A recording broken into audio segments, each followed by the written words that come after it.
Donc, on est à la conciergerie.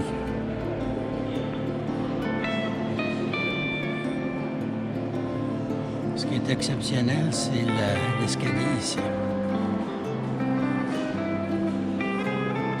Donc, ce qu'on dit, c'est vers 1314-1328, règne de Philippe IV le Bel et ses fils au rez-de-chaussée du palais. Au niveau du personnel, cette immense salle des gendarmes sert au Moyen-Âge de réfectoire. De 1000 à 2000 serviteurs et soldats royaux s'y installent et s'y restaurent. Les cuisines de Jean II le Bon. Construite sous le règne de Jean II le Bon en 1353, le pavillon des cuisines comportait à l'origine 2 niveaux. Au Moyen-Âge, afin d'éviter les risques d'incendie, les cuisines étaient souvent situées dans la construction annexe. Donc, on va prendre l'escalier et on va aller aux cuisines.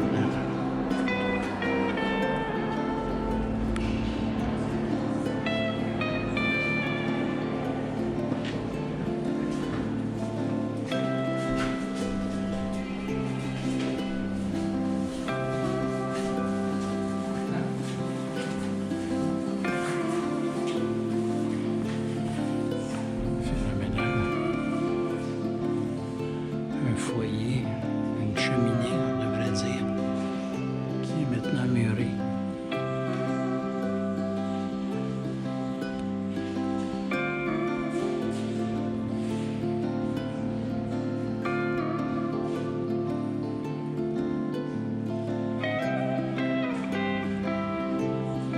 Regarde les foyers.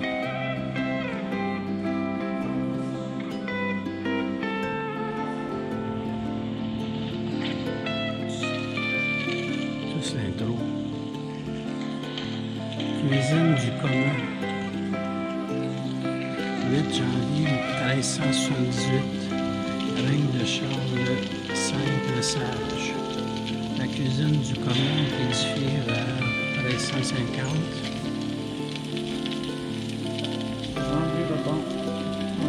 Bâtiment carré, 280 mètres carrés au sol, comporte 2 étages.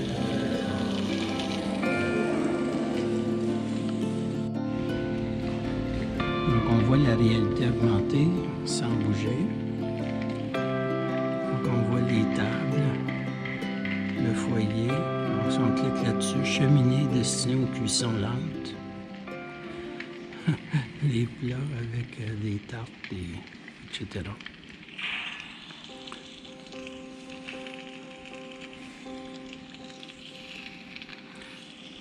Échiné de saumon, tarte sucrée, brouet jaune sur chapeau, ainsi de suite. La gelée. Eh bien, on va aller voir ici dans le milieu de la pièce. Donc, toujours dans la réalité augmentée, ça c'est les cuisines du commun. Et on voit qu'on pointe par là. Donc, on voit la cuisson dans la cheminée qui est là. Cheminée dédiée aux poissons grillés. Et ici, les grilles et broches sont uniquement présents dans ces demeures aisées, etc. Voilà. On va aller voir dans l'autre partie. Donc, le maître queux, chef cuisinier qui travaille pour Charles V et Guillaume Taïwan. Il est l'auteur du Viandier, premier recueil de recettes. Signé véritable best-seller médiéval. Donc, on pointe dans cette direction. Et ça, ce sont les tables qui avaient... Donc, effectivement, c'est des viandes. Donc, les mots viande désignent au Moyen-Âge toutes les nourritures, tandis que char à ce que nous appelons aujourd'hui viande.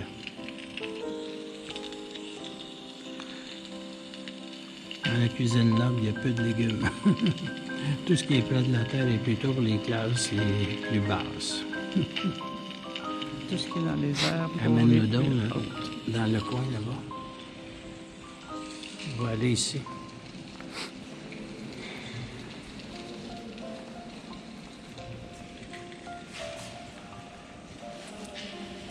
sol des cuisines est fait de dallage de pierre. Cela permet de nettoyer facilement à l'eau afin d'évacuer le sang et autres déchets.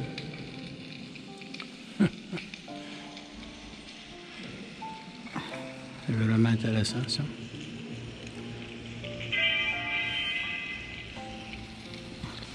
On va regarder un petit peu plus haut, on va voir. Je vais l'échapper.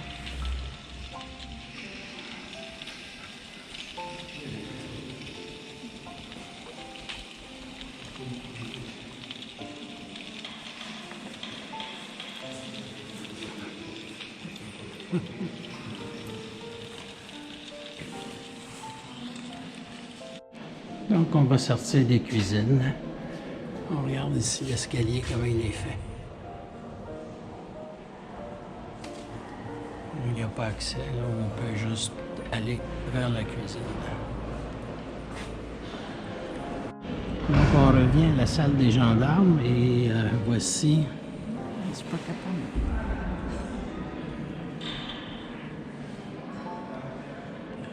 Ce que ça avait l'air à l'époque en 1314. Donc, règne de Philippe IV le Bel et ses fils, sous Philippe le Bel.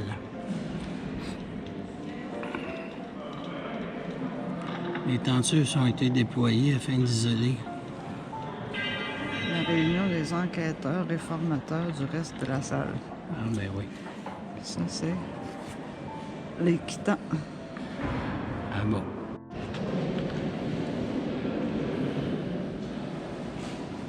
Le sol d'allée de pierre peut être recouvert de foin de paille, de jonc ou encore d'herbes et de fleurs odorantes afin de purifier l'air. Ah bon.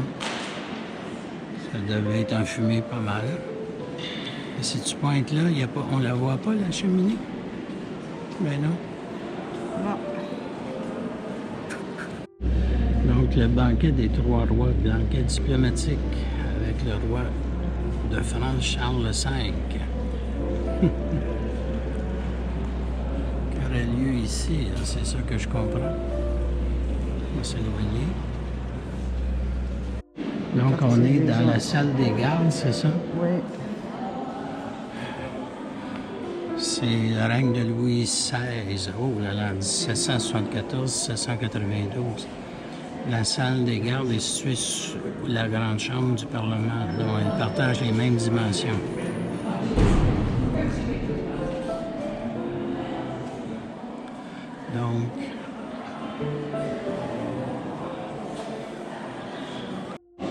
Donc là, c'est le Parlement de Paris.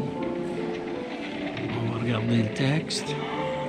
1780, toujours sur Louis XVI. Au nord du palais, la grande chambre mesurant 280 mètres. Le Parlement rend la justice au nom du souverain. Le Parlement est supprimé en 1790 par la réforme du système judiciaire lancée par l'Assemblée constituante révolutionnaire.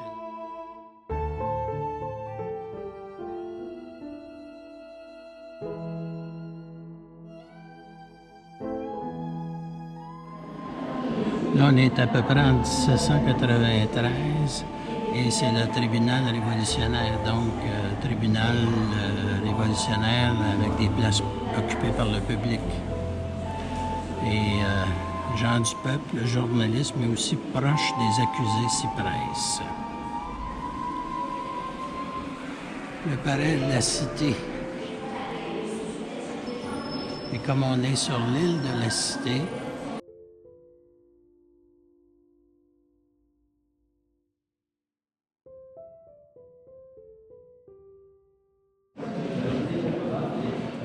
une prison sous la Révolution.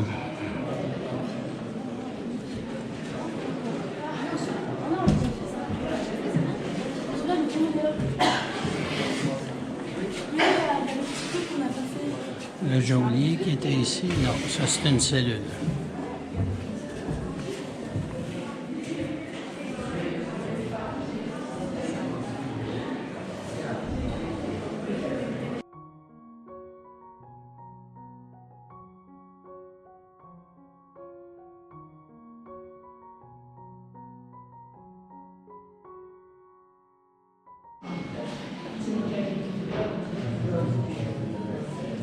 on est dans les cellules.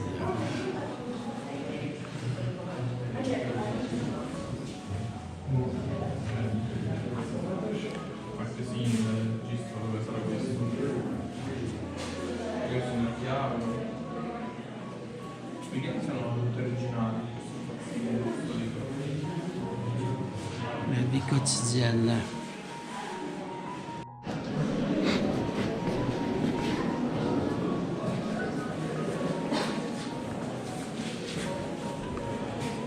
Bon, mais ici, c'est un poste de garde, manifestement, avec les mousquets, les clés des cellules.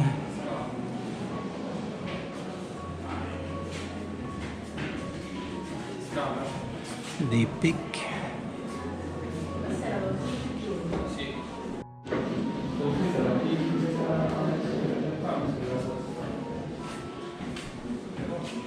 Les costumes.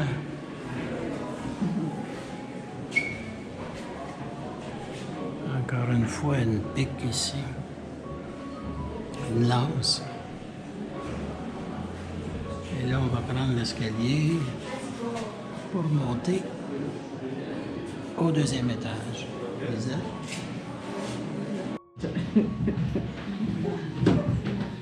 Donc, une personne emprisonnée.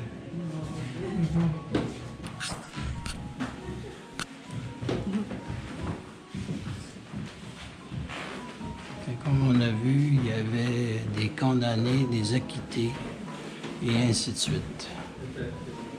Et les condamnés, c'était quand même assez drastique.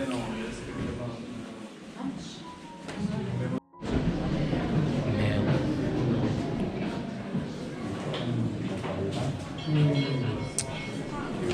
Fait exprès. Ouais, c'est le couloir des prisonniers. Oh là là. C'est quand même une cellule assez sévère, hein? Le couloir des prisonniers traverse la conciergerie d'est en ouest, dessert le quartier des hommes au nord, celui des femmes au sud. Entre et sortent de la prison. Robespierre, à ses derniers moments dans ces lieux, 28 juillet 1794. Il a dit, je vous laisse ma mémoire, elle vous sera chère et vous la défendrez.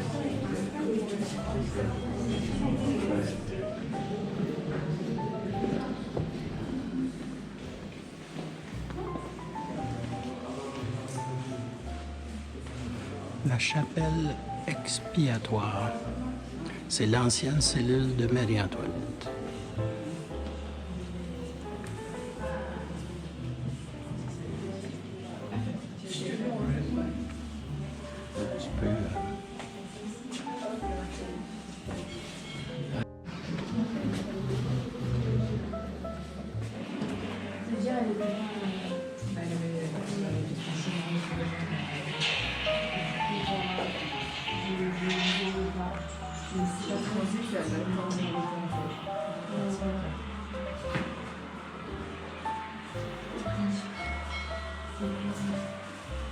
Il y a une bombe.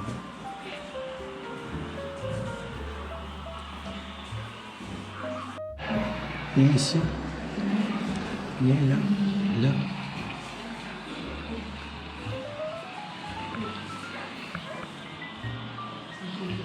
Donc, 16 octobre 1793, l'ancienne reine de France est transférée à la prison de la Conciergerie. Il sera incarcéré. Son exécution sera le 16 octobre 1793. Donc, comme elle devait être à l'origine, et là on tourne.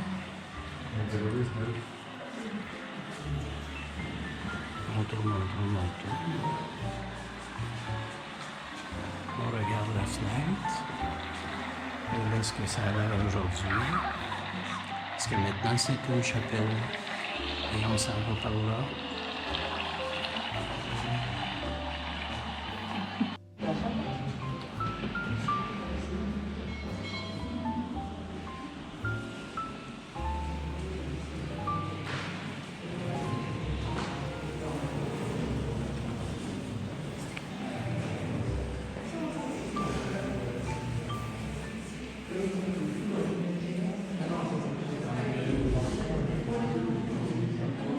l'appel des dernières victimes de la terreur. Donc, quand tu pointes dans cette direction, ça, c'est la cellule de Marie-Antoinette.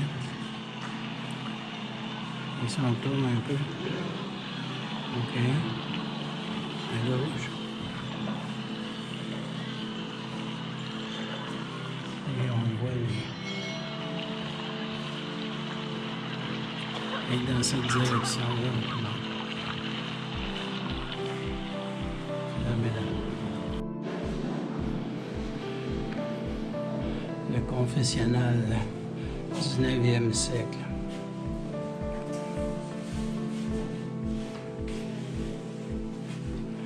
Est-ce que ce sont des objets de mémoire présentés comme des témoignages d'incarcération de la reine et conservés comme des objets précieux?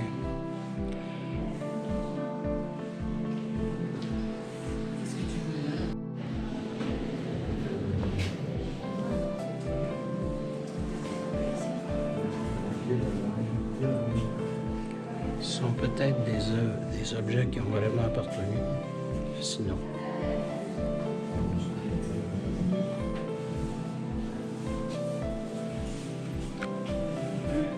Le procès pas bon.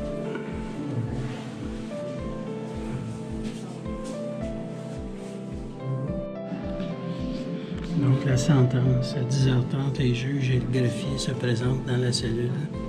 Il réalise la sentence, la condamnant à mort. Le bourreau Henri Sanson la prépare et lui lie les mains et coupe ses cheveux. Ensuite, peu après 11 heures, Marie-Antoinette quitte la conciergerie entourée des officiers et des prêtres constitutionnels, la BG. La reine monte dans une simple charrette qui s'ébranle, encadrée par un détachement de gendarmes à pied et à cheval. La cellule Et là, à 11h10, la charrette franchit les grilles du palais, longe la tour de l'horloge. La condamnée indifférente au tumulte parle peu à l'abbé assis à ses côtés. Le trajet va durer environ 1 heure. Et là, le convoi franchit le pont qui gagne la rue de la Mégisserie sur la rive droite. La reine est assise sur un banc grossier d'eau cheval.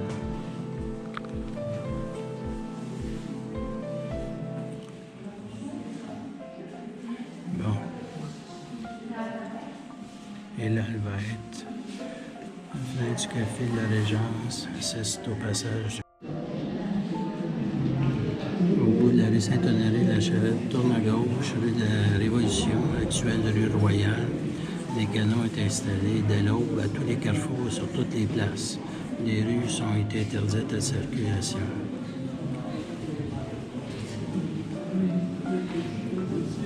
À 12 heures, la charrette atteint la place de la Révolution. C'est la place de la Concorde actuelle, une foule compacte. Tout va très vite.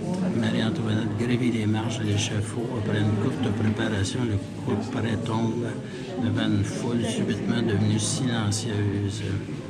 Sanson monte la tête et hurle « Vive la République ». Il est un peu plus de midi. Voilà. Voilà. Et donc, c'est ici qu'elle a vécu ses derniers moments.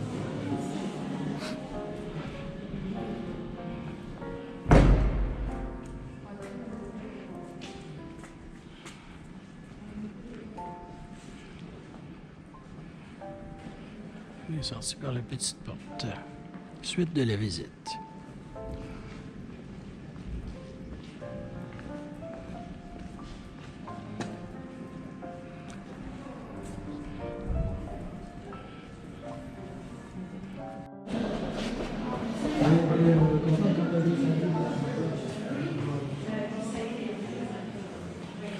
Le parcours révolutionnaire.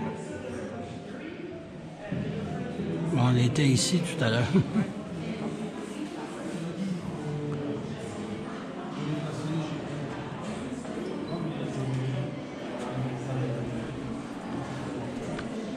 Non, mais ça fait longtemps, ça déjà. il n'y a pas longtemps, tu l'avais vu